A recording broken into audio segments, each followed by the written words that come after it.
The first one is the COVID financial impact tracking document, which begins on board book page 33, Marianne. This first sheet is a summary from last year. It's entitled COVID-19 Budget Analysis 1920 School Year.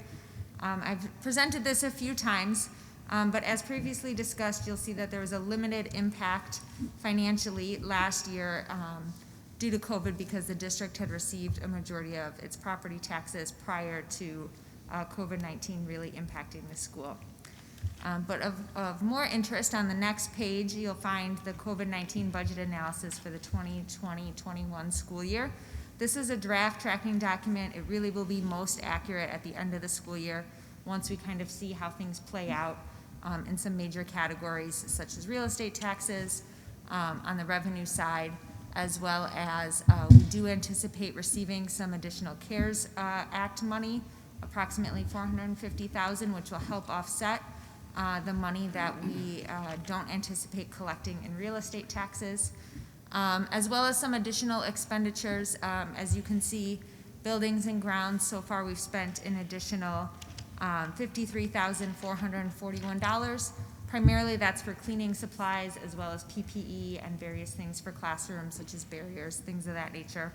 As well as technology, we've spent an additional $56,560 on technology, all related to remote teaching and things of that nature. And then supplementary after that document, you'll see I just provided the detail of how we're tracking that information.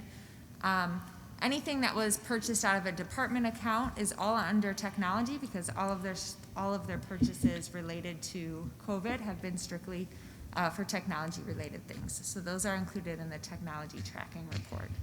Again, this will be updated after the third quarter, and I'll share it out with the board again, as well as the fourth quarter, when we'll really have an accurate picture of how this has played out financially. So, Dr. Smith, is there any savings? Because we're obviously not running as usual. So are we saving or not spending money in one area where we normally would? Yes, and that will be much more accurate at the end of the year. But like, for example, I know our substitute budget, we will see savings in there. We will likely see savings across the board with athletics because seasons have been condensed. Travel has been greatly reduced. There's not as many contests, things of that nature. Transportation in regards to field trips. There's been a savings there as well.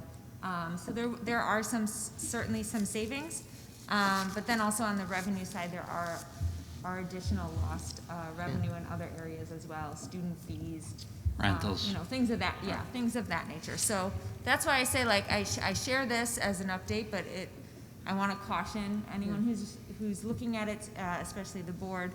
It'll be a much more accurate picture, obviously, at the end of the fiscal year when we see how some of these bigger things play out. I think for those watching, it's much like our own households, where if anybody experienced reduced income, you also find you're not spending money the same way. We're not going out. We don't have things where we're doing like we had in the past, kind of just treading water there. Well, I think there's another important piece here that we're spending, $120,000 on the safety and learning environment. Yeah. To really, make a better environment for kids, and that's a positive. Absolutely. So there's one other report, but if there are any additional questions on this before I move on. Just two quick questions on this, thank you. And to second what Wes said, absolutely. I mean, these are investments well made, so I don't begrudge it at all. On the digital equity grant, was that COVID specific, or I thought that was not tied to COVID?